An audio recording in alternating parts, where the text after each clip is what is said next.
Hello, you are listening to Talk to Seattle, and I am your host, Jason Rigdon. I've got a really big show for you this time. We have Jonny Meade, a socialist running for the Washington House of Representatives in District 22 for Position 1. Jessi Muri, a Democrat running for the Washington House of Representatives in District 43 for Position 2. Richard Muri, a Republican running for Washington State Lieutenant Governor, and Joseph Brumbles, also a Republican running for Washington State Lieutenant Governor. But first, I just want to say that if you own a local business and you want your product promoted by me on Talk to Seattle, it is super easy right now. Just give me the product for free and I'll talk about it on the show. I'll link to it in the show notes and I'll post about it on social media. Specifically, I'm looking for free weed and beer, but pretty much any other product will be welcome too. I need some new t-shirts and maybe a new baseball hat too. If you send me something with your logo, I'll make sure to take a selfie of it for social media. I'm sure someone out there listening right now knows of a brewery or a shop or something willing to trade their product for just a little bit of promotion on this show. If you're interested, just send a message to jasonrigdon@gmail.com. My name is Jonny Meade. I'm a member of the Puget Sound Socialist Party, and I am running for the Washington State House of Representatives, Legislative District 22, which is the greater Olympia, Tumwater, and Lacey area. I'm running for Position 1, where the primary is a four-way race between myself, Jonny Meade, running with the Socialist Party, the incumbent, a moderate Democrat, a Republican, and a Libertarian. So what made you want to run for office to begin with? Or have you done it before? No, this is definitely the first time that I've run for office. I'm just a working class father, and I'm running because I want to provide a real material response to the COVID-19 crisis. I think that our legislators are insulated from the reality on the ground that we're experiencing. The science says that we need to isolate, that we need to social distance, but our leaders have been giving conflicting, vague guidance and have still pressed forward with reopening. And I, work as an essential worker. And, even now as we're seeing another resurgence in cases, we still haven't moved phases back, and we've only just started putting any kind of enforcement on mask wearing. Our leaders are at fault for not communicating unequivocally with the risks that we're dealing with, because people are bad at assessing risk in complex situations. And so to put that on individuals is kind of a recipe for where we are right now. And so, I understand that people want a sense of normalcy, but without the material resources to stay home, without pausing rent and mortgage payments for families, people are forced to make a decision between paying their bills or potentially catching a life-threatening virus and life-changing condition. And in our capitalist system, that isn't a choice that anyone should have to make. But we have to. People, that can go to work will go to work because they need to pay their bills. And so, we have hundreds of thousands of people out of work across the state, a 14.4% unemployment rate in Thurston County. And so, I feel like our current crop of politicians have an ideological aversion to doing what needs to be done. So can you tell me a little bit more about your district and its special needs? Well, Legislative District 22 is the Olympia, Tumwater, and Lacey area, and, the surrounding up to the Sound. And, we're dealing with, like I said, a 14.4% unemployment rate right now. We have a houselessness crisis in our area. And, our cost of living is going up, and that is while, all of our service industry employees are out of work. And so, in our district, we have a lot of state workers. We have, it's fairly, reliably Democratic district usually. And, but I hope to change that a little bit. So why run as a socialist, and why not just try to run as a Democrat? Well, our leaders and folks in the Democratic Party have a bit of an ideological aversion to socialism. And I think that I really just want to be honest. I'm running as a socialist unequivocally because I think that the scale of the problems that we have to deal with the COVID-19 crisis, an economic crisis larger than the Great Depression, and a looming catastrophic climate shift with cascading effects that we can't even imagine, what they will be at this point. Capitalism is just not prepared to deal with the scale of that magnitude. And so I'm running as a socialist because I want to propose bold solutions for the working people of Washington State. So if you get elected, what would be your legislative priorities? Well, first and foremost, we're going to be dealing with the COVID-19 crisis.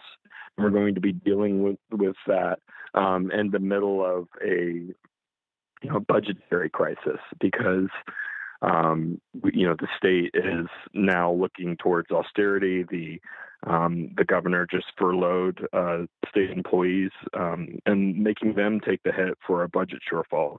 When we have some of the richest corporations in our state, richest corporations in the world in our state, and so it's unconscionable to make working people take that hit. So we need to be coming up with permanent funding for what the state needs moving forward, transportation infrastructure projects, education, making sure that when we move, into the school year moving forward and for the long term, that we're making sure that, we're keeping our education equitable because we've got a situation right now where there's going to be a good portion of the children that are going to be doing a mix of in school or social distance,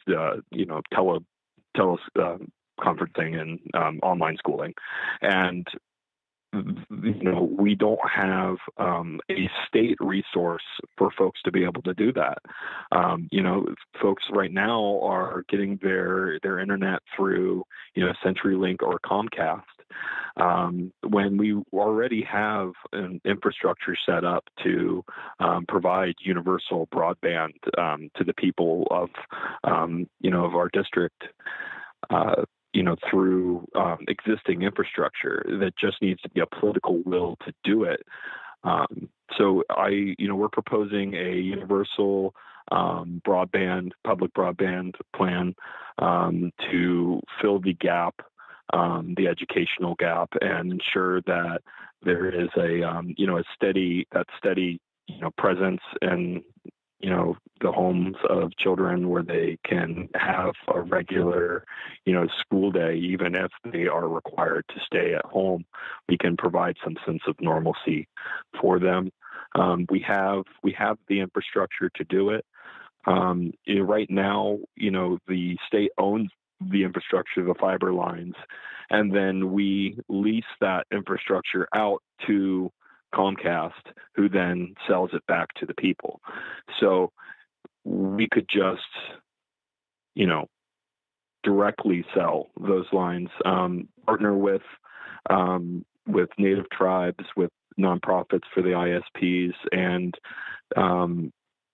set up something, for the 21st century here in Washington State, because at this point, we need these internet lines for our daily lives. It's not a luxury at all. It's a public utility, and there are laws in place that keep public utility districts from, gaining control over that infrastructure and providing it directly to the people. So I would be working towards amending those so municipalities would be able to do that, as well as, utilizing existing infrastructure to provide high-speed broadband internet to every home in Washington, to make sure that folks aren't, children aren't being left behind, that folks are able to, get online and work if they need to, work through social distancing, or just, communicate and, have a social experience where they're not just locked up in their room, but they can social distance safely. socialism in this country, the United States, is often an insult that is thrown at political opponents. Have you had any challenges in trying to sell people on what socialism really is? I haven't yet. I think that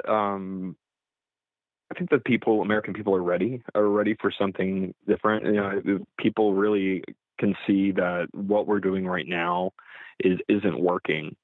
And for me, if somebody wants to say, well, what do you mean by, socialism? I'll tell you exactly what I mean.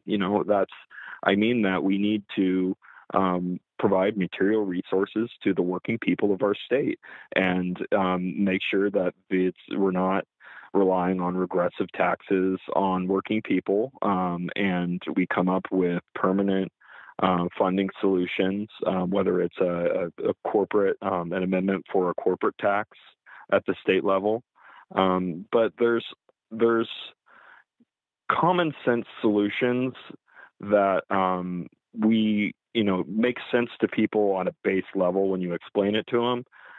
And there's a lot of noise that gets in the way of that when people are then trying to figure out how they could profit one way or another off of those common sense solutions and make them not so common sense anymore. And so I think it really just comes down to being honest with what I believe and what I think the solution is with what I think the problem is. And that's why I call myself a socialist unequivocally, because I want to diagnose the problem accurately so we can come up with the right solution. Yeah, it seems like during like you said, all these crises that are happening right now, the big problem is people not really wanting to acknowledge one of the big causes of these crises, right, is capitalism. When you compare us to other countries, just our healthcare is just so out of whack. Yeah, and I was involved with the Sanders 2020 campaign as a volunteer organizer because I was a big supporter of healthcare as a human right. Medicare for all is a good compromise to that. I think that's something more akin to a national health system would probably be preferable at the federal level. And we can work, we have some of the laws in place to expand our public hospital districts so that we state would be able to provide health services directly to people as well. So from more the perspective of you personally, what personal experience do you bring to this job? Well, I've been involved as an activist, on and off throughout my whole adult life. But really, I'm a working class father, and I feel like there's a lot of like, what is your master's degree in, kind of questions that come up. And, I don't have a master's degree. I'm a working class father. I'm a concerned citizen. I'm I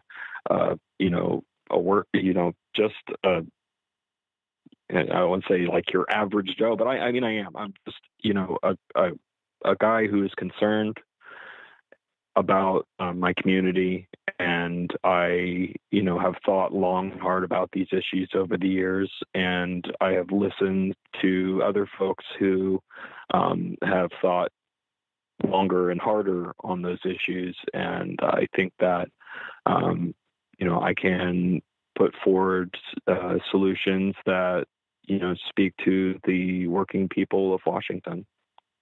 Yeah, I think one of the problems that we have in all levels of government is that we have these kind of, we have rich people in power, and they just don't understand the problems of people that aren't rich. Right. It's not even, it's necessarily malicious. They're just out of touch. I mean, they're, when they say, well, you can just social distance and stay home, well, that's easy for them. That's easy for them to say, but I've got rent due at the end of the month, and I need to, pay my bills. And a lot of other people are out there and need to do that too. And there's sort of a mindset that wants to, blame individuals for getting out there, rather than acknowledging that it's a failure of leadership And it's an abdication of leadership that has led us to this point. It's not, there, of course, individually we can all wear masks and we can, social distance and do the best that we can, but it's not enough. Really, there needs to be a direct material political intervention in this situation where, the resources are being allocated in a different way. And it really is that straightforward. That's what we need. And so that's why, I am running, as a socialist, because not only is it, the most accurate representation of how I feel and what I think, but it is the sort of break from the two-party structure that we have right now. I'm running with the Socialist Party, USA, Puget Sound Socialist Party. I'm also a member of the Green Party, though, and we like the Green Party nominee, we have kind of a Socialist Party, Green Party unity going on, where we are trying to make a real opening for politics outside of the two-party duopoly, both at the local level and, hopefully eventually at the national level as well. One big problem in local politics for a long time has been the undue influence of, the big companies. I suppose nowadays it's still Boeing, but mostly Amazon, I guess. How would you fight against their just massive influence? Persistence. I mean, you just don't, you don't back down. I think that Kshama Sawant really, their victory over this last week with the tax Amazon proposal shows a path forward for really challenging capitalist power, especially capitalist power is concentrated as Amazon. But it's a struggle and it's a fight. It's not gonna, it's not gonna come right away. We're going to need to fight. We're going to need allies, and we're going to need to push forward. But it's doable. Kashama's campaign and Socialist Alternatives campaign Protect Amazon shows that these fights can be won if we continue to apply political pressure, and so that's what we're working on doing. I had other guests talk about this before, but I'm wondering if you could maybe give us a brief explanation. I see you support a Washington State public bank. Yes. So the Washington State Public Bank, is a way that we can fund our infrastructure projects that we need moving forward. We can move towards economic independence from Wall Street because we can all of these state funds that are being held in various, investment groups can be moved into the, citizen control under a democratically controlled institution, and it's going to be run by, it'll be run by, people that understand banking, but we can use the pooled funds that we get from basically consolidating state funds all in one place, and use that to have the liquidity to fund infrastructure projects moving forward. We can use it to provide low barrier, no cost banking services to Washington State residents, which will help disenfranchised individuals immensely, because it's really hard to, get ahead if you don't have a bank account and you don't have a way of receiving, Social Security checks or depositing your checks or paying, just those basic banking services. And then we can also use the Washington State Public Bank to, radically just rethink our economy. Moving to our state funds to local control. We can divest from fossil fuels at the state level. because those funds will be controlled by the citizens of the state of Washington. So it works in tandem with a lot of the other parts of our platform. And I know that right now, Senator Hasagawa in the state Senate is working on public banking legislation, and that's in the Senate Budget Office. They're kind of working on that. So I think that we will have allies on such proposals moving forward, and they could really change the dynamic for the state of Washington, I think. And before we go, are there any other issues you'd like to bring up for our listeners before we go?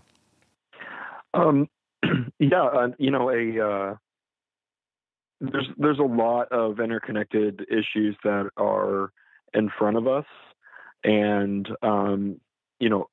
I want to see housing be seen as a fundamental human right, and see investments in public housing more than anything in the Olympia area. That's what's needed in Thurston County as a whole, Tumwater and Lacey as well.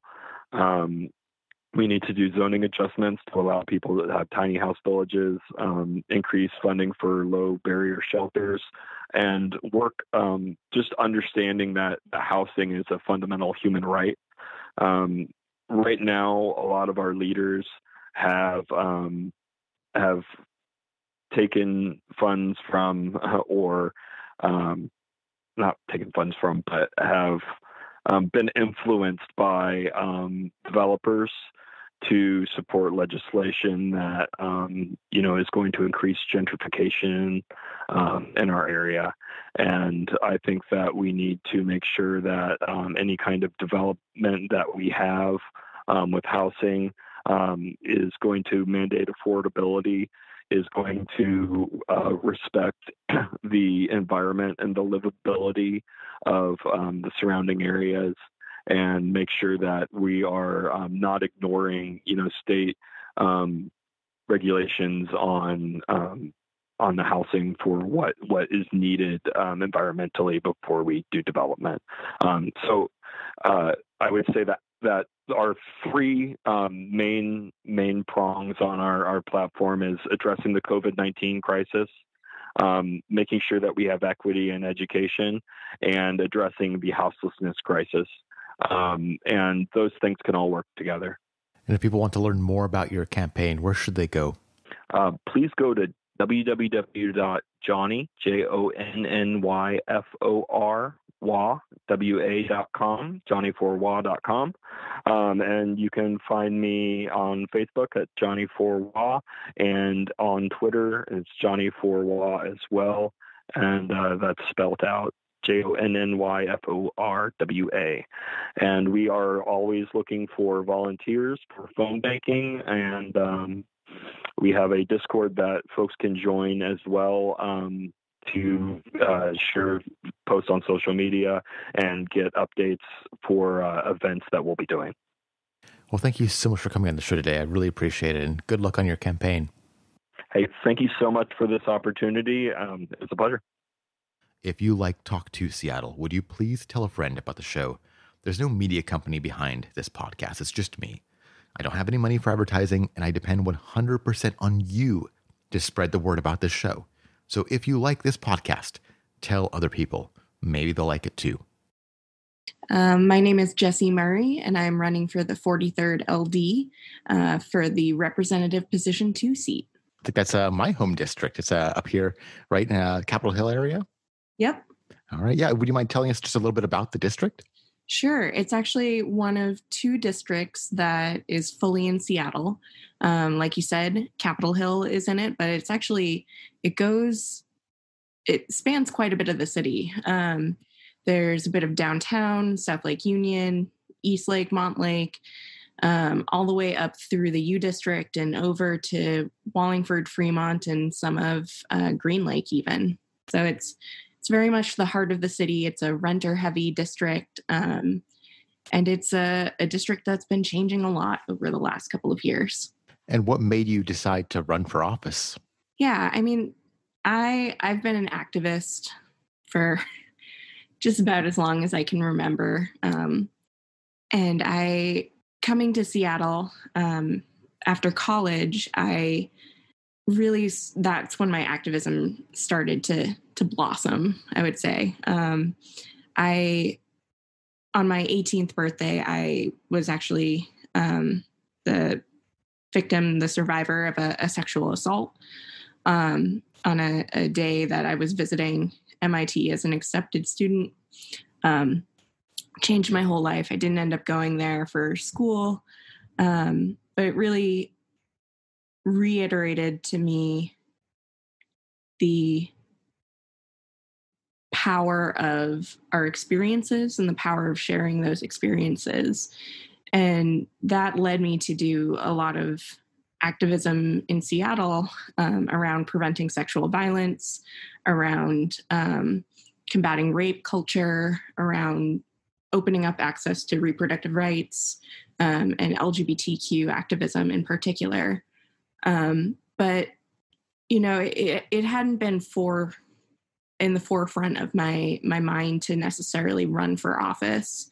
I was content doing my rallies and my organizing and everything on the side. But I think in the last couple of years, it's been especially apparent that local elections really matter, and making change, you definitely need movement on the street. You definitely need a community groundswell behind you. But having receptive elected officials is so, so, so important. And so there are just some big issues right now that we haven't made the movement on that we need to make the movement on to make sure that people can live here and thrive. I've lived in Seattle basically my entire adult life. After I graduated college, I moved here. My younger brother tried to move here at one point. He doesn't have a college degree. He works more in the service industry, and he could not find a place that worked for him, that would rent to him with his credit, that would fit within his budget, that would allow him to commute to work in any sort of reasonable amount of time. So he lived on my couch for 3 months, and then eventually gave up and moved away to Olympia. And, I started getting more involved in things like getting appointed to the city's LGBTQ commission, becoming co-chair of that, trying to work on especially issues around housing and homelessness, and also access to healthcare. I actually had some significant health issues myself a couple of years ago that left me in pretty deep medical debt despite having good insurance. I'm one of the lucky ones. There are so many more barriers for other people. These things just felt like they were being given lip service, but they weren't being addressed. On top of that, I'm a younger person. I'm 32. And a lot of my peers are thinking about, what do the next few decades hold? Like, do they want to bring children into a world where the planet is burning, essentially? And I don't begrudge anyone their decisions, but both of my brothers have made the choice that they think they want to be childless unless we can make real progress in the pursuit of climate action. And that was especially one that, even though it wasn't necessarily the area where I was focusing most of my volunteer time, it's one of the first areas I started out my activism in. And it was one of the areas where I really felt like there wasn't the urgency that was required to address this problem. everything kept getting kicked out to ballot initiatives, which would then fail. And then people would throw their hands up and be like, we tried. And that's not good enough. So, I decided to run. I knew it would be a long shot campaign. I think we're going pretty strong for all things considered. But just to really push the idea that we can't get complacent with incremental wins and easy wins. We need to be having the conversations around what do we need to do to make sure that people can thrive here. Because clearly not everyone can right now. And we're on a path where it's going to be even more difficult for a lot of folks. And so how can we right that now? Yeah, when you said you were a renter, one thing that really comes to my mind is how many people in elected office are quite wealthy. They really, really can't relate to the struggles of regular people. Yep.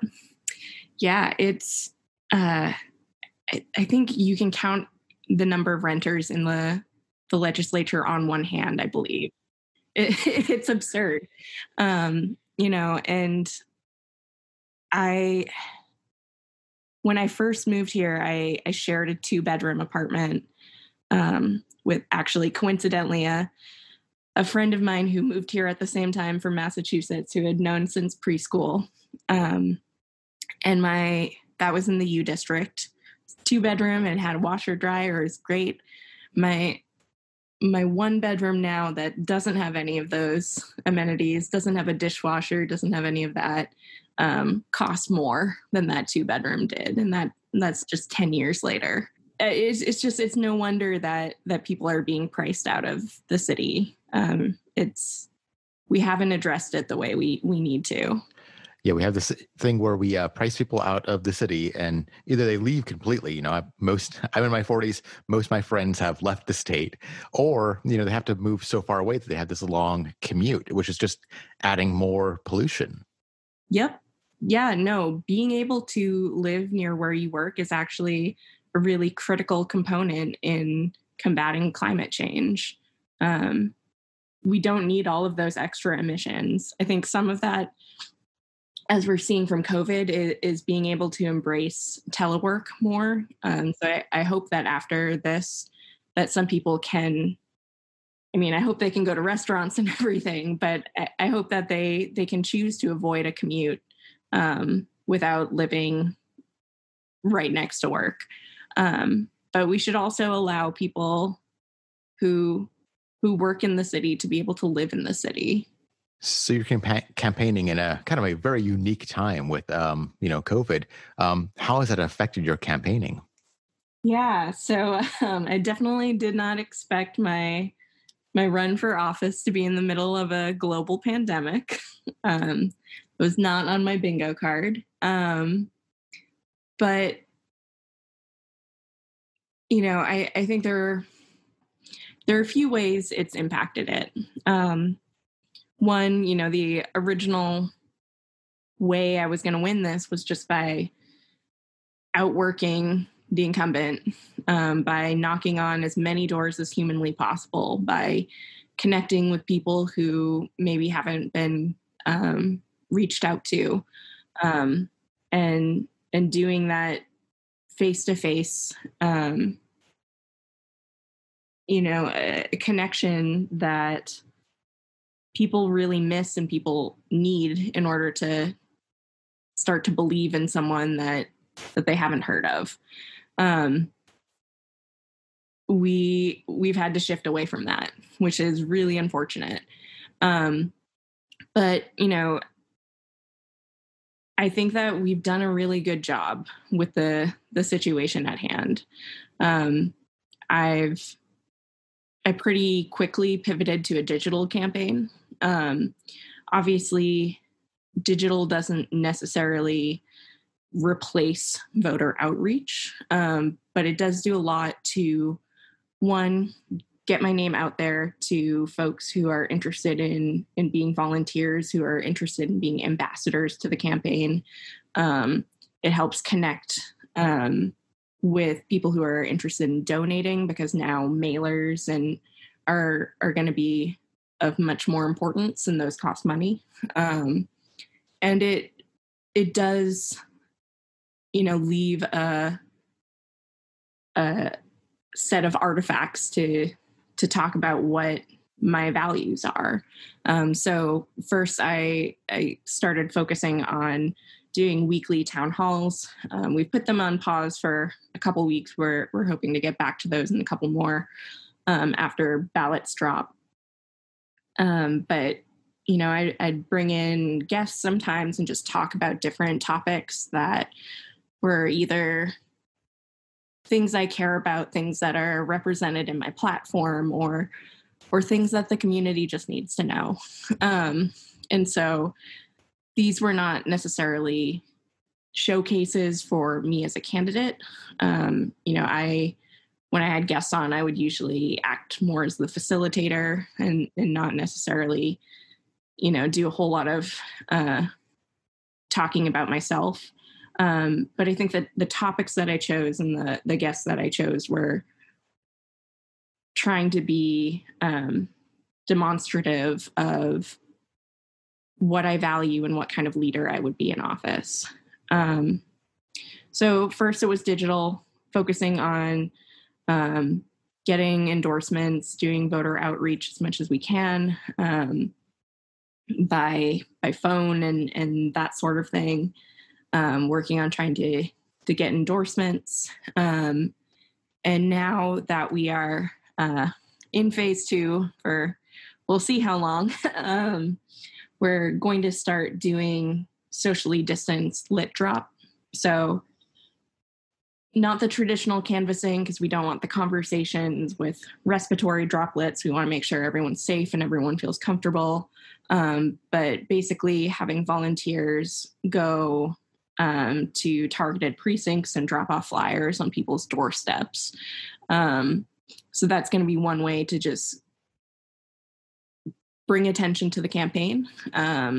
Also, like I said, going to be doing mailers, things like that. In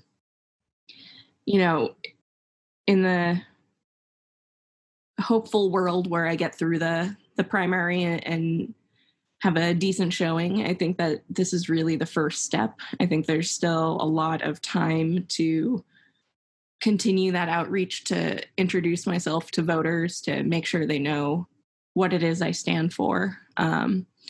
But it's been a challenge, but I think we're rising to the occasion.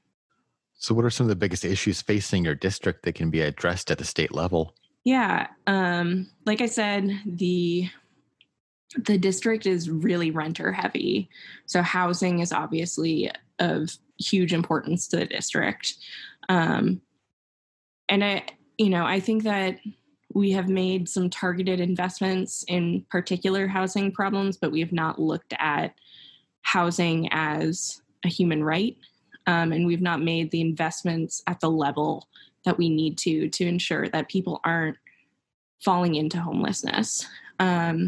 I think that we need to have a really candid conversation about the revenue streams that go into the state budget.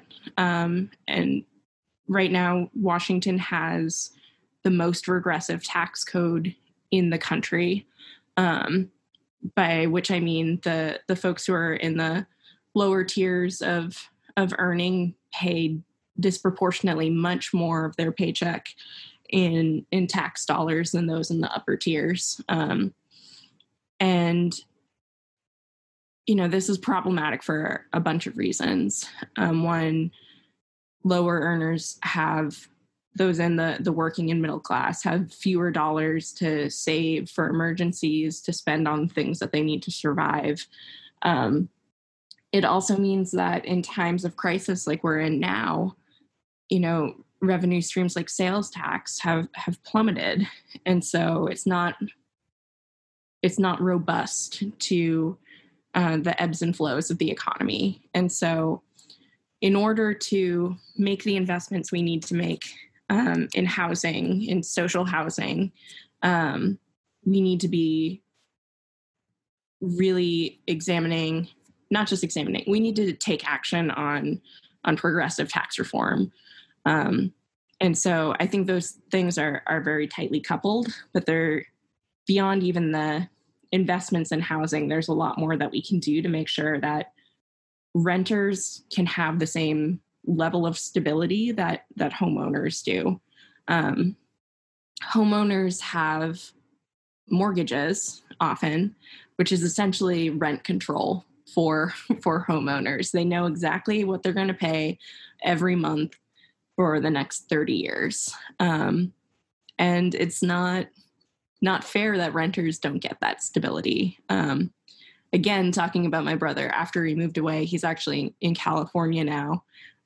His landlord raised his rent by $300 right at the beginning of the pandemic, and he had to abruptly move after, not after facing a hiring freeze because of the pandemic. And frankly, I think what the landlord did was illegal there, but there are so many parallels to how much we leave renters kind of high and dry in terms of their protections and in terms of people who can help them assert their rights. So that's a big one.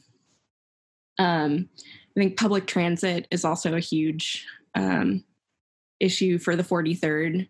There are a lot of folks, myself included, who don't have a car, whether they've made that decision for the environment or just it doesn't make sense in the neighborhood they live in. But we have a huge revenue gap because of I-96 or I-976, excuse me, coming that the legislature just failed to address last session. We need to be doing more to make sure that transit gets the investment and attention it needs, especially during COVID and after COVID, where I think there's going to be a tendency to look at that as an area to potentially cut. And we can't do that because that's part of the climate puzzle. Again, that is how people get to work and get around. And that's what allows people who have cars to not have more traffic in Seattle, which is, I think everyone knows that would be a bad thing. Yeah, the old solution that I always hear people talk about is like, just build more roads. And I'm like, how? With what money? Also, we know that doesn't work. We keep widening highways in Washington. We need to stop that because to the Democrats' credit, they finally cut the line that said, you can widen highways for congestion relief, because that's not how it works. You widen the roads and more people take the roads. It just makes the problem worse because now you have to merge across more lanes. We can't keep doing what we've been doing for decades and thinking it's going to yield us a different result. And I realize I'm being a little wordy here. It's quite all right. So that's what we like. That's what we do here. Perfect. Yeah, I think right now, especially, people are very concerned about COVID as what does a recovery mean? What does an equitable recovery mean?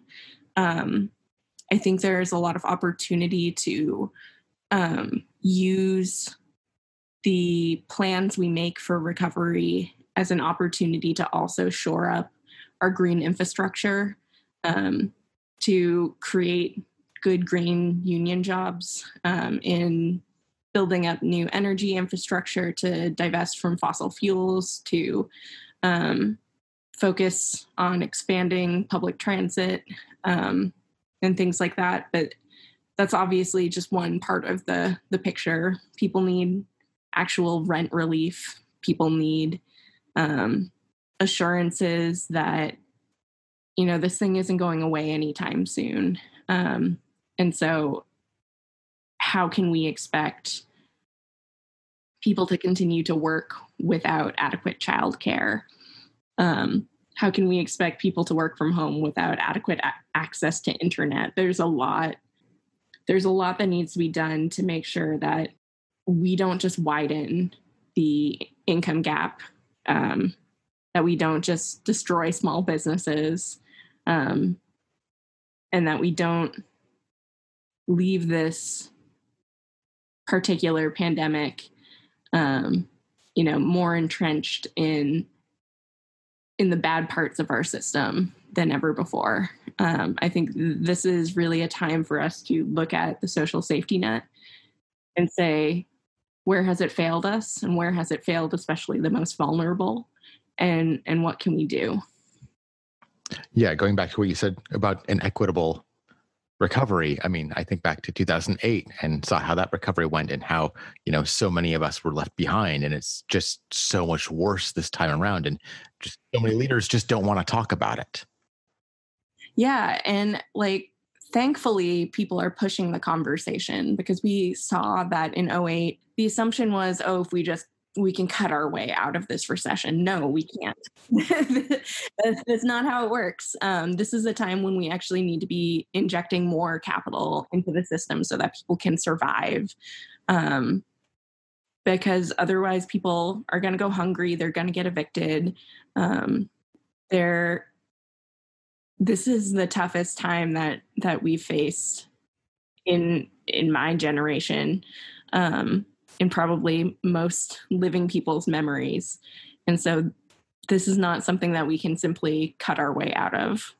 Do you want to talk about any of your endorsements? Yeah, I think, I'm proud of the endorsements that we've gotten. I think that it is hard running against a 25-year incumbent, like I said. But we've gotten some really great ones. We've gotten sole endorsements from the King County Young Democrats, from the National Women's Political Caucus, from the Washington State Dems Environment and Climate Caucus, gotten endorsements from the Washington Stonewall Dems, from NARAL. I've got a candidate distinction from Moms Demand Action as a gun sense candidate. Just today announced the endorsement of Seattle Subway. And a number of community leaders like Brandon Hersey on the Seattle School Board, Sam Cho, who's one of the commissioners at Port of Seattle, and folks like Tiffany Hankins, who used to be the executive director of NARAL Pro-Choice Washington. I've done a lot of work in coalition, especially working around healthcare access and reproductive rights. And, I know that I'm not going to necessarily win the endorsement game, but I think that the ones that we've gotten are hard won, are reflective of my values, and I'm proud of them. And if people want to learn more about your campaign and maybe help volunteer, where should they go? Yeah, so I have a website, electjessimuri.com, where you can learn more. I'm also on Facebook, Twitter, and Instagram at Jessi Muri 43rd. For all of those, I think those are the best ways to get more information. And do you have any final thoughts for our listeners?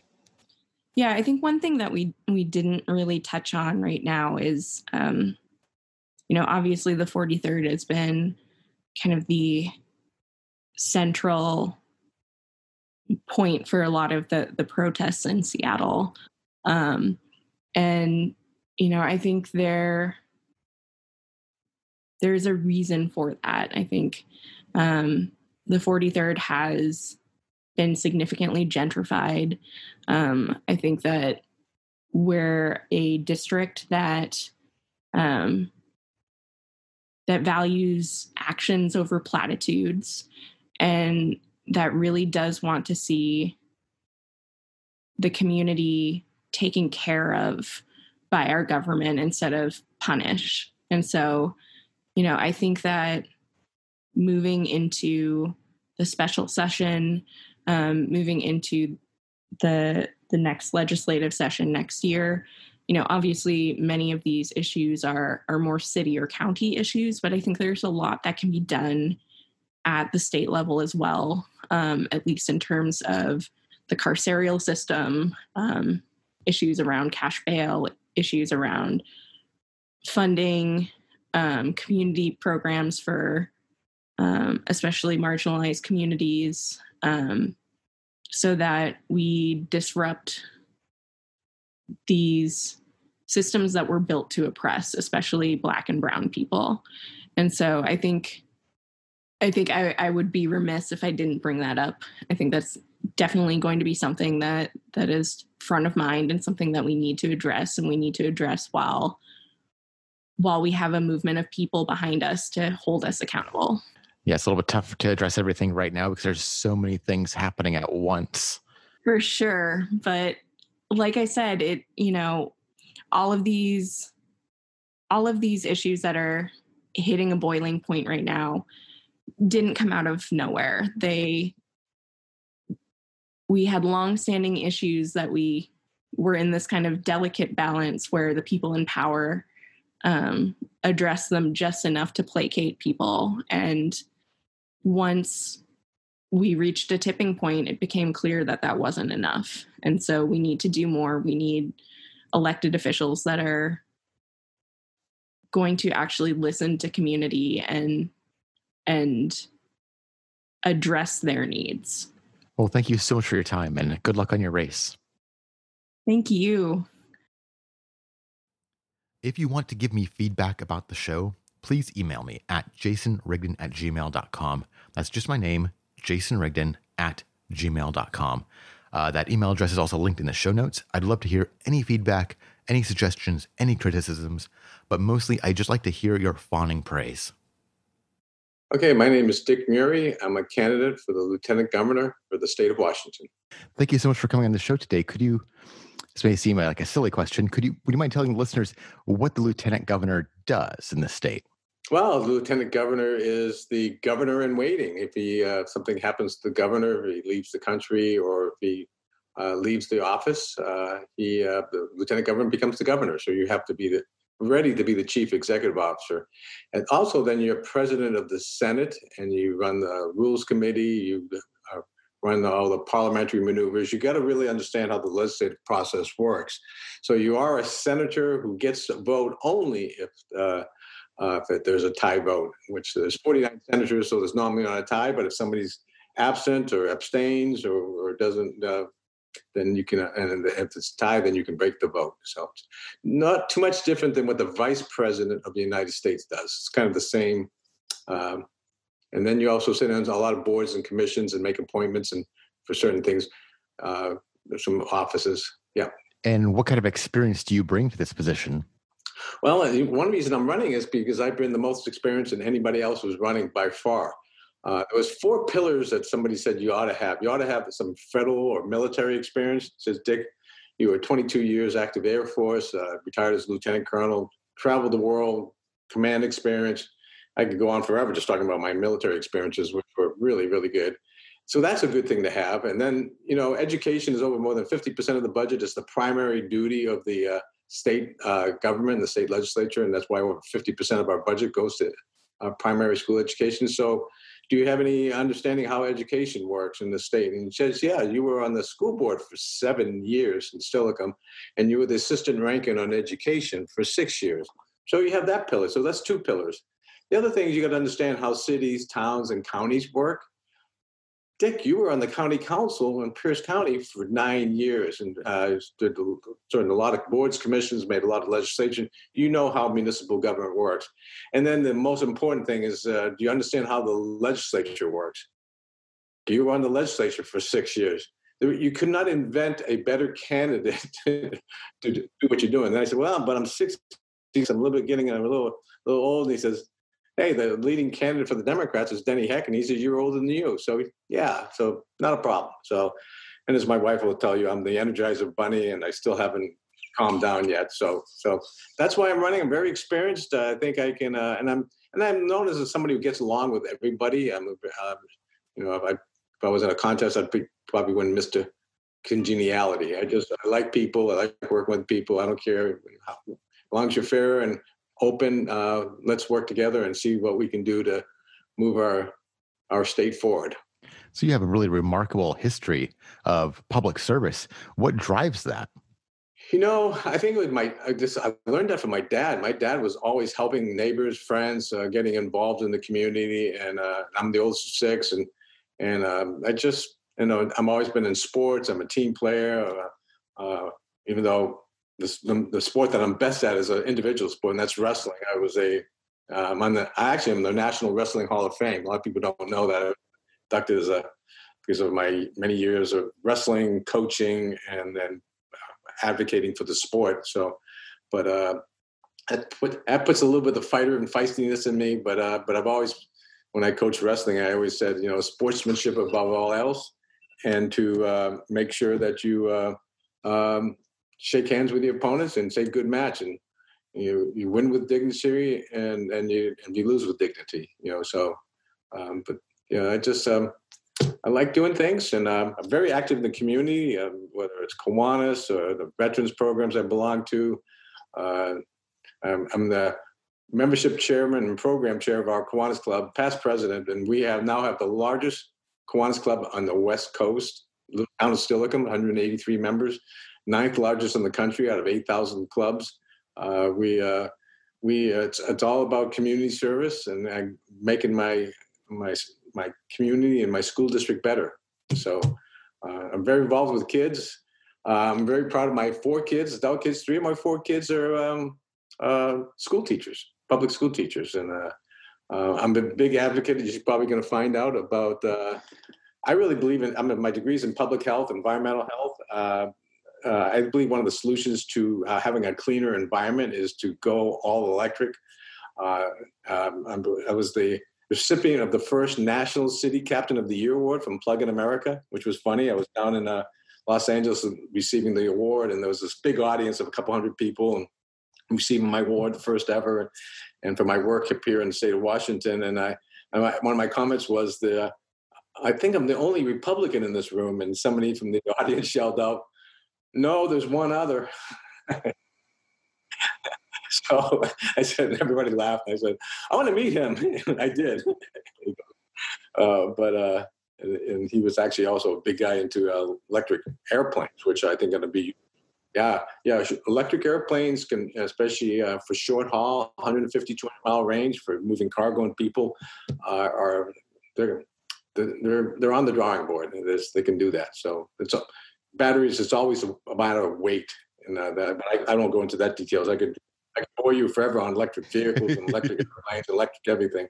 But where I diverge from my Democrat counterparts is, I think in this state, I mean, they've gotten a little bit crazy about the environmental stuff.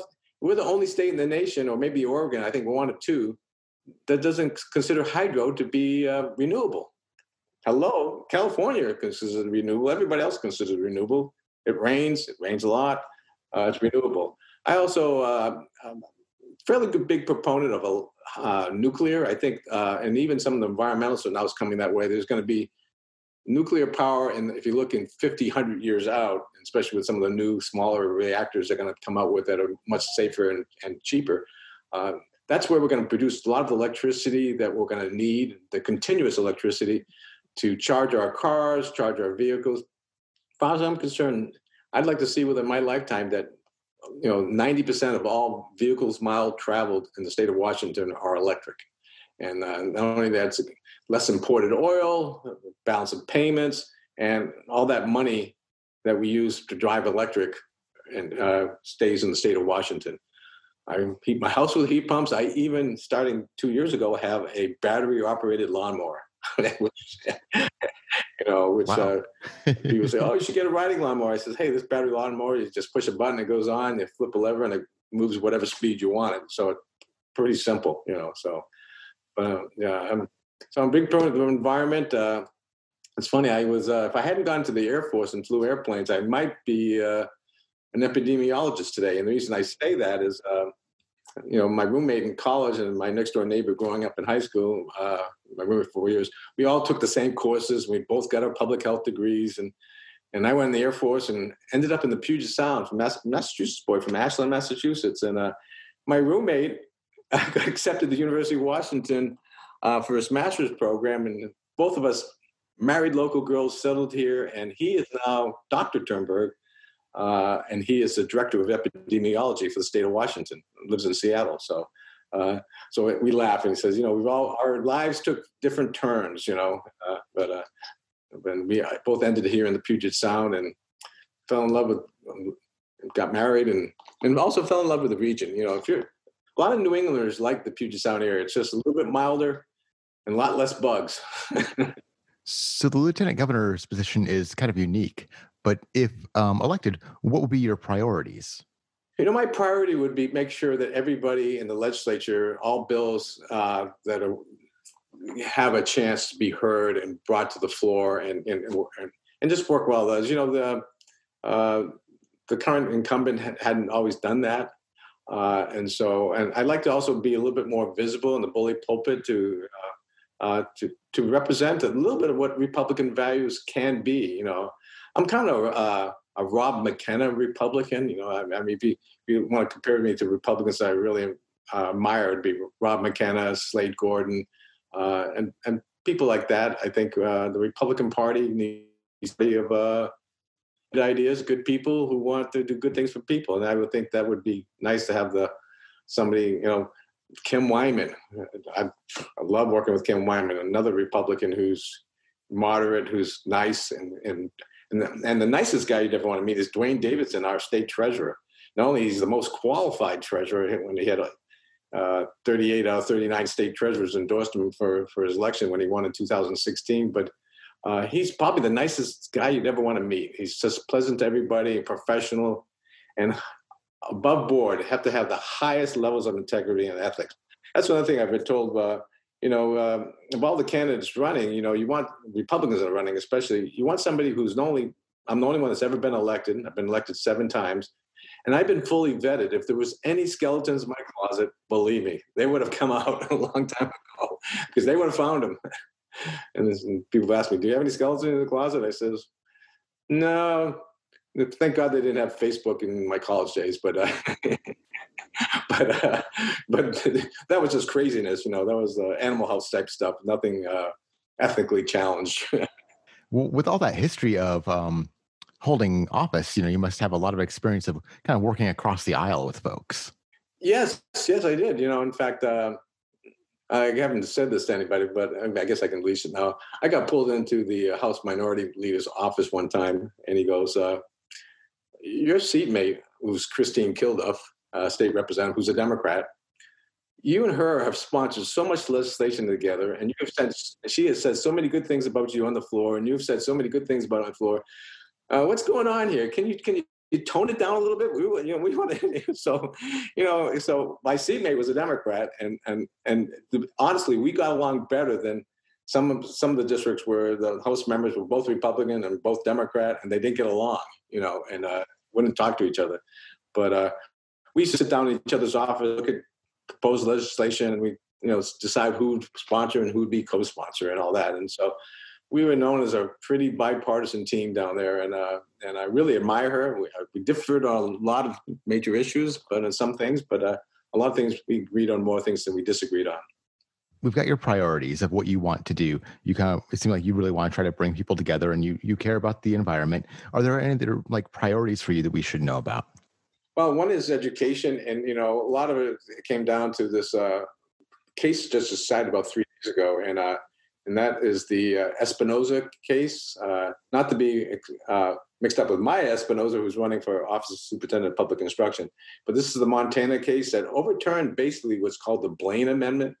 So back in the late 1800s, early 1900s, a lot of the states that got formed, especially out west here, in their constitutions, they basically implemented what was called the kind of Blaine legislation, which prohibited any state money to be supporting in any way religious schools. And that's because it was basically fear of Catholics, in which I happen to be Catholic. And it's called the Blaine Amendment. And so it's got overturned, and it says, basically the amendments, the Constitution just ruled, this is hundreds of years later, it finally got ruled on by the Supreme Court, a major decision, says if you fund any private schools, you have to also fund religious schools. And that's what you do in vouchers. Now, our state constitution prohibits it. Now, I imagine that part of the state constitution is going to basically thrown out because it was, I guess, xenophobic. if that would be the right term, against Catholics, and who were the primary private schools at the time. And so I believe in education for kids from K through 12 should be all of the above. Public schools, which I'm a big champion of, charter schools, online charter schools, homeschooling. And I think for low-income kids that are maybe in school districts that aren't performing very well, we should think about having some vouchers. Fortunately, in Seattle, we have a lot of kids who go to private school, but those are vouchers that come from endowments. We have some very wealthy people who have put money into this, but I think we as a state could probably enhance that.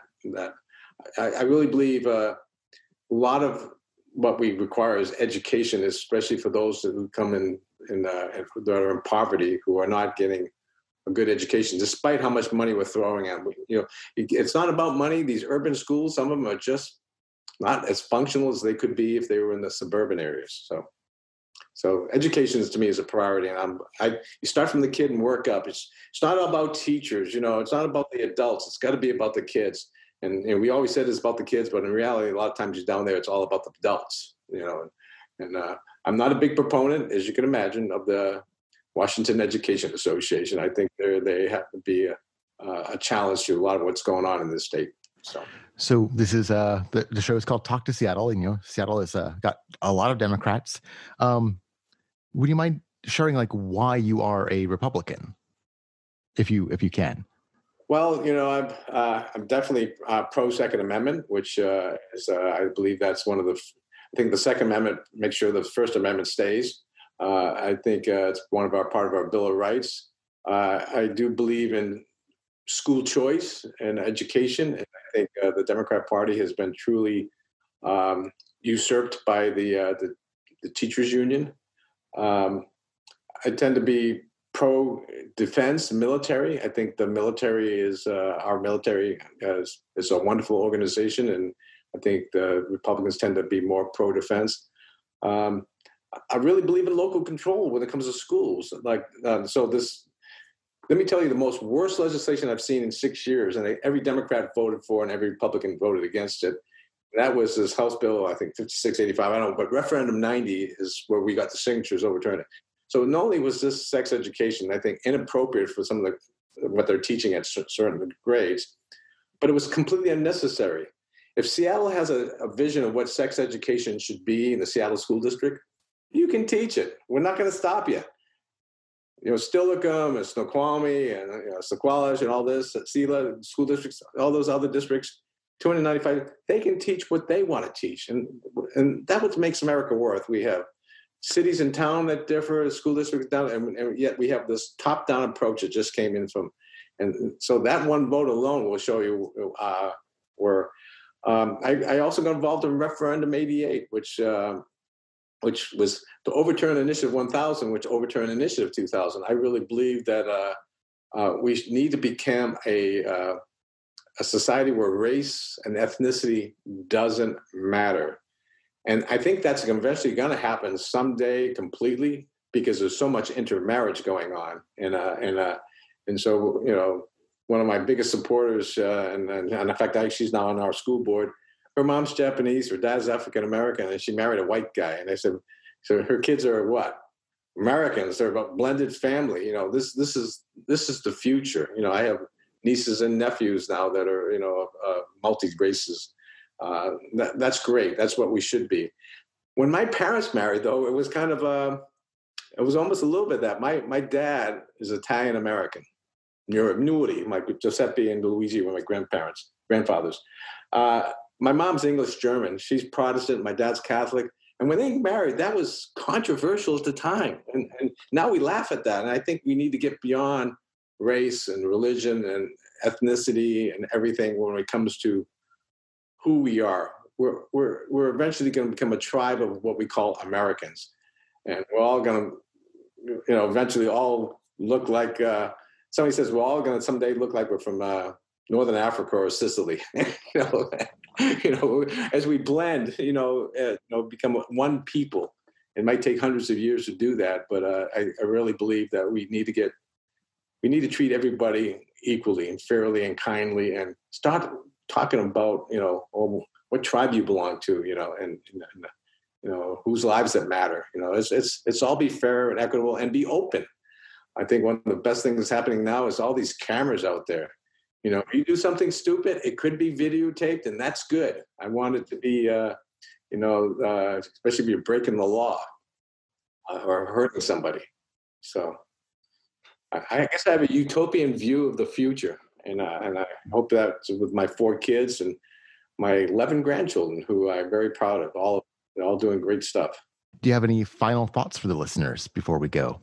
I'm an open book. Feel free to contact me at email Dick, D-I-C-K, at dickmuri.com, or text me or call me at 253-439-9797. And again, I think I can earn your vote, and I think you would be proud of the 4 years I would be as your lieutenant governor. Well, thank you so much for your time. I really appreciate it. Thank you, sir. Thanks, Jason. I just want to remind you to leave a rating and review for the show on Apple Podcasts. It's fast and easy to do, and it really helps the show. So please take a moment to support the show and leave Talk to Seattle a rating and review on Apple Podcasts. Okay, so yeah, my name is Joseph Brumbles, and I'm running for lieutenant governor here in Washington State. And would you mind explaining to our listeners what the lieutenant governor does in Washington State? So yeah, lieutenant governor is an extremely important role. Lieutenant governor serves as the president of the state senate. Lieutenant governor also serves on many important committees and fills in for the governor when they're gone. Also, the lieutenant governor can become governor themselves one day. So it's an extremely important role. We want the right person in that position. A great example would be, the current Governor Inslee, his current state lockdown executive order to lock down our state. It was only doable because during the last legislative session, there was a illegal or unconstitutional piece of legislation passed that allowed him to do that. And, if I were lieutenant governor back then, I could have shut that down. And in order to shut our state down, Governor Inslee would have to go through the state house and the state senate. So it was a very important role. And, regardless of who ends up in the governor's office, the lieutenant governor, if we had a great one, doing their due diligence and working for us could actually ensure that our liberties stay intact and that our checks and balances remain intact that our founding fathers designed for us. So very important role. And what kind of experience would you be bringing to this role? So I've been a business leader and manager for over 14 years. Most recently, I managed a business with 91 direct employees and over $38 million per year in revenue.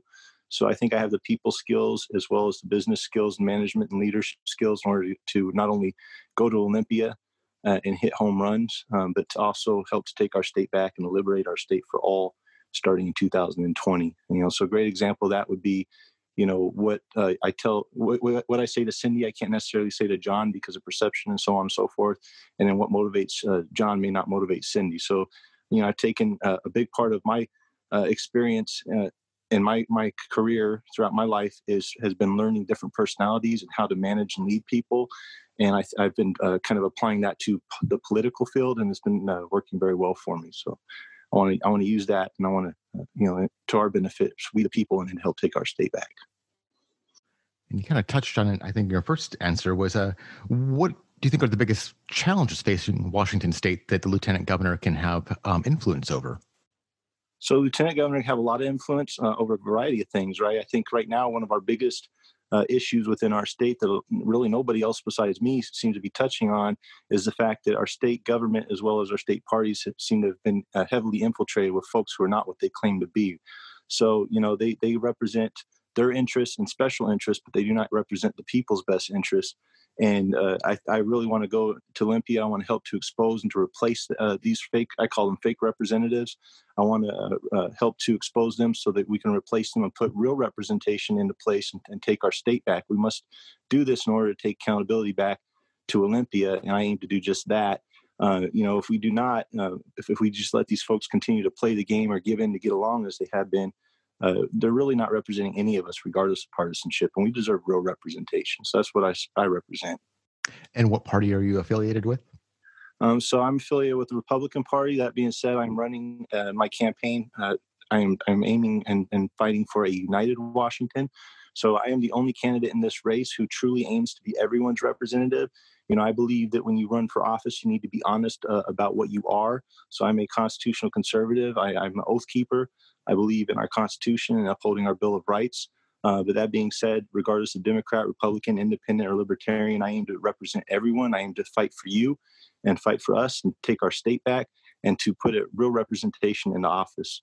I technically I'm with the Republican Party, but that being said, I am for everyone. I'm for a united Washington. I'm the only candidate that truly aims to be everyone's representative. And you said that the shutdown is illegal. Would you mind explaining that to me? I'm sorry, I'm not quite familiar with the whole legalities of it all.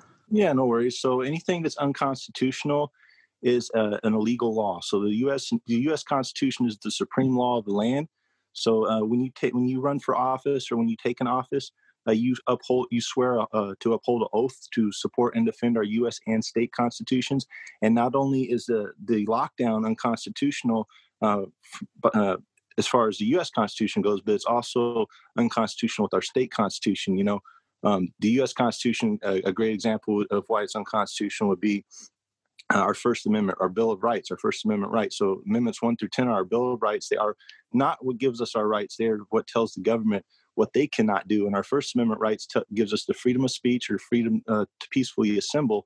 And this whole lockdown situation steps all over our right to peacefully assemble. Governor Inslee put restrictions on, gatherings and limits and things like that. That really limited our First Amendment rights. So he himself broke his oath of office. That was an illegal law for him to be able to do that. It was unconstitutional, so therefore it was automatically an illegal bill. It was passed in the state Senate. As a lieutenant governor, I could have shut that bill down, and he would have had to go through our state house and our state Senate in order to lock down our state, which is exactly what should have happened.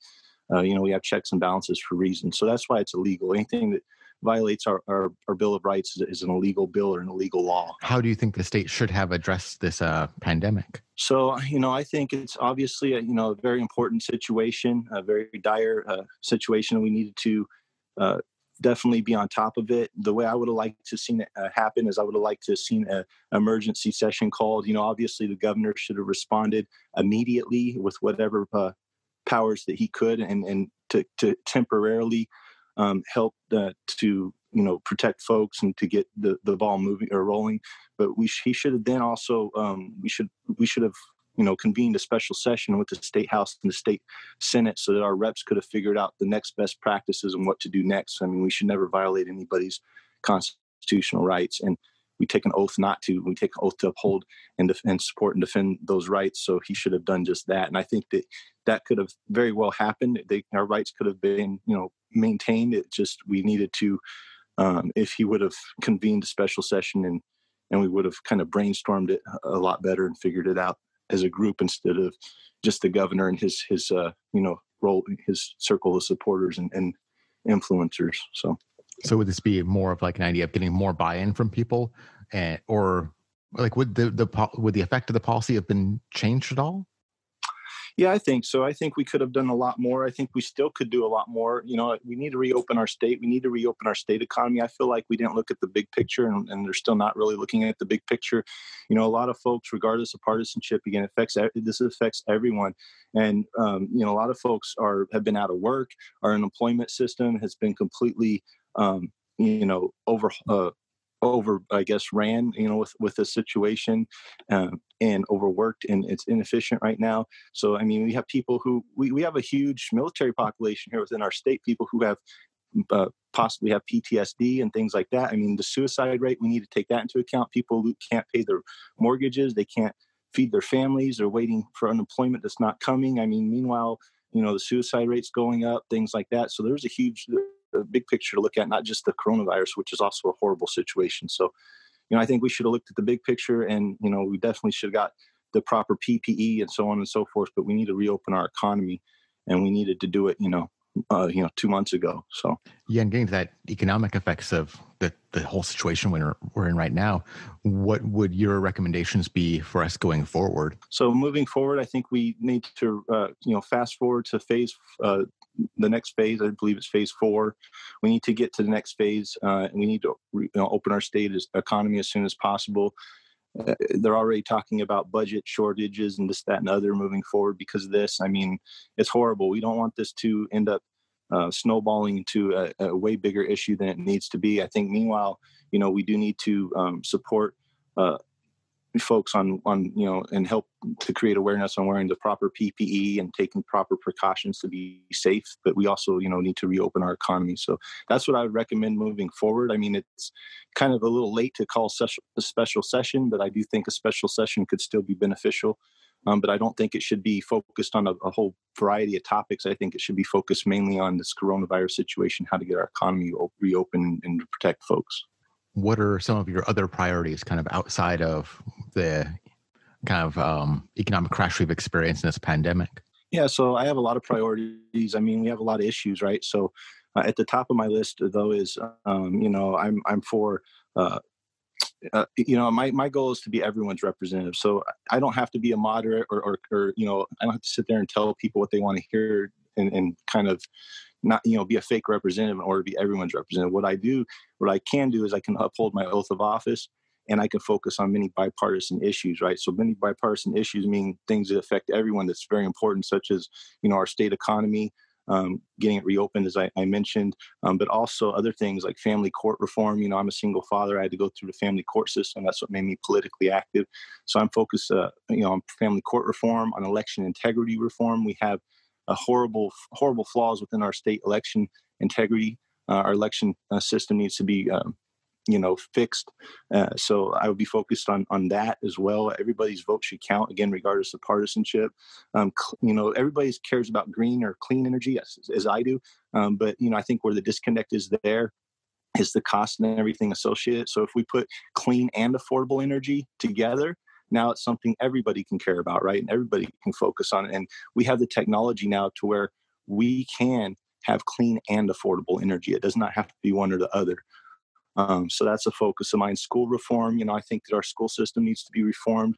I believe that we need to focus on a smaller, control from smaller levels as far as our schools go. Instead of our schools being controlled and influenced mainly from the state level, we should lower it to the municipal and county levels so that we can actually control what our students are learning and stuff from a more local level as parents.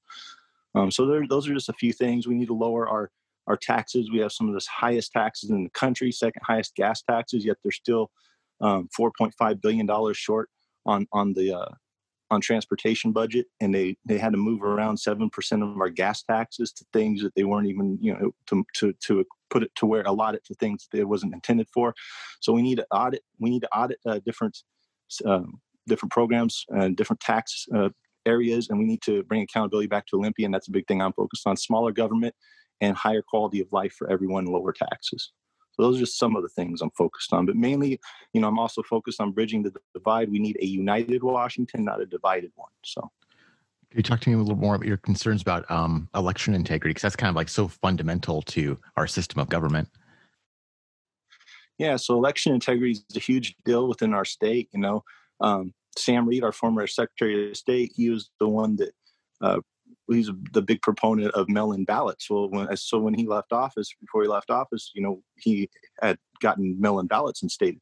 Problem with mail-in ballots is they have no chain of custody. So you put your ballot in the mailbox, you mail it to the county auditor's office, and you're hoping that it gets counted correctly. Well, from your mailbox to the county auditor's office, you have no idea if it's been tampered with or what's going on with your ballot. And then they don't even tell you how you voted. You can't check your ballot image here in this state. So you just have to, all they tell you is if it was counted or not. So you just have to take their word for it that they received it and that it was counted correctly. So our ballots are counted by tabulator machines. Well, the problem with that is tabulator machines, and folks can look this up, there's been issues in other states called fraction magic, where they just simply mess with the ratio within the program of the computer to where, if you and I were running against each other, they wanted you to win, each vote you got would count for 1.5, and each vote I got would count for 0.5, and bam, you just won by whatever margin, that is that they wanted you to win by. And so I've been looking at a lot of past election cycles here within our state, and I've noticed a lot of odd discrepancies that kind of attribute to possible fraction magic situation. Pierce County auditor's office, they have their tabular machine hidden in a room where you can't even go into. So, a lot of folks, they think that watching them separate the ballots from the privacy envelopes is secure, and that's what we want to audit. But no, we want to audit those tabulator machines, because all they have to do is mess with the software, and a lot of them are in hidden, closed, enclosed rooms that we can't go into. So to give you an idea, the tabulator machines, for each ballot they count, they take a picture. It's called a ballot image, and that's how we're supposed to be able to audit our elections. But the problem within our state is there's an RCW, or a state law, stating that we are not allowed to audit our own ballot images because of privacy concerns. But then on the Secretary of State's website, it tells you the steps, the process to count a ballot. And it says on there, they contradict themselves, because it says on the website that once they remove the ballot from the privacy envelope, they no longer have any idea whose ballot that is. But then it tells us, the state law tells us, we can't audit that ballot because of privacy issues. They don't want us to know who voted for what. Well, they just contradicted themselves. So there's a whole lot of red flags. County auditors telling me that they all do different things because of different budgets for each county, and so on and so forth. So if they're all doing different things, there's no real accountability. We need a lot, there's a lot of things, a lot of opportunity there, a lot of things we could do to fix our election integrity. So I could go on a long time, but that's just kind of a brief example. So Washington State somewhat traditionally has kind of voted Democratic. How has it been for you trying to reach out to those folks, trying to earn their votes? So thanks for asking that. It's been really good, actually. I mean, to be honest with you, one of my main goals is to help to expose and replace fake representatives, regardless of partisanship. And, I believe that both sides of the aisle have been infiltrated within our state, unfortunately. And, but being on the Republican side of the aisle, I've been mostly focused on the rhinos, or the Republicans in name only, the people who say they're Republicans and they're not. And so I get attacked a lot more. I can honestly say I get attacked a lot more by rhinos or fake Republicans than I do by Democrats or anybody else. In fact, I don't really get any attacks by Democrats. So I'm really happy about that. And I feel like, we're at a crossroads. We're at a time where we've had so much going on in the last year that everybody's kind of fed up and they're ready for real positive and proactive change. So I hope that we can put the party thing behind us and get that divide and conquer away from us in order to take our state back. So it's been really good, actually. A lot of folks have been very welcoming, so I appreciate that. I think you said that the parties have been infiltrated. Who's been infiltrating them? So, for instance, we have this I can't speak on the Democratic side of the aisle. I haven't really studied and dug in there too much as of yet. As I said, though, I'm sure the Democratic side is also somewhat infiltrated, if not heavily infiltrated, as the Republican side is. But the state Republican Party has key infiltrators within it, as well as our state government. A good example is we have the mainstream Republican group. I call them the mainstream rhino or infiltration group. And they were founded by Sam Reed, our former Secretary of State. And he's actually the one that on his way out of office, Kim Wyman was his assistant, and he helped her to get elected. Well, she, in my humble opinion, is just a yes, ma'am. I sued the Secretary of State, and I sued a bunch of county auditors on, election integrity discovery back in 2018, and none of them would answer or respond. So I'm pretty certain that she is part of the problem. She's definitely one of the infiltrators. As far as J.T. Wilcox, he's our state House minority leader on the Republican side of things, and from what I've seen, he recruits and helps to handle kind of their fake representatives. So if you don't know, the mainstream Republican group, their main mantra or goal, mission statement is to find help and to help to get recruited and to get elected, support and help to get elected moderate or centrist-minded Republicans. So to me, that's a fake Republican. It's not a conservative. It would be like the same thing if the Democrats had a group like that and it said they wanted to find help and recruit, centrist or moderate progressive people. You can't be centrist or moderate. You have your beliefs and you stand for your beliefs, but you also try to represent everyone. So it's very infiltrated here within our state. Unfortunately, I think a lot, bad folks from both sides of the aisle, I think, are controlled by the same people in order to control our whole state. And that's why, we the people we don't have a voice right now. We're not being represented. So just a brief example of that. Hopefully folks can research that a little bit more on their own time and, kind of dig deep. It goes deep though, unfortunately. But what's their purpose? Are they just not loyal to the party? Or the rhinos, it's like a Republican in name only, right? Right. So, I mean, that's not their whole goal is just control. Like to give you a great example, in my race, they recruited Ann Sattler. Okay. So I've been running in my race. I was the first one to announce. I've been running since 2018, November 2018. So I've been campaigning in this race for well over 2 years. Well, going on 2 years, I should say. And so anyway, I was doing very well. About 6 months ago, Ann Sattler, she went to a Roanoke conference, a Republican conference, basically. And she had just ran as a Democrat in the Seattle City Council race, which is fine. If you're a Democrat, fine, but she ran as a Democrat. She lost. She went to this Roanoke conference about 2 months later, which is about 6 months ago. And there were a whole bunch of mainstream Republican rhino infiltrator group, leadership members there. And anyway, one of them was J.T. Wilcox. Well, he ended up recruiting her to run against me because he does not want to be exposed. He does not want to be replaced. He does not want me to win. These guys do not want me to win.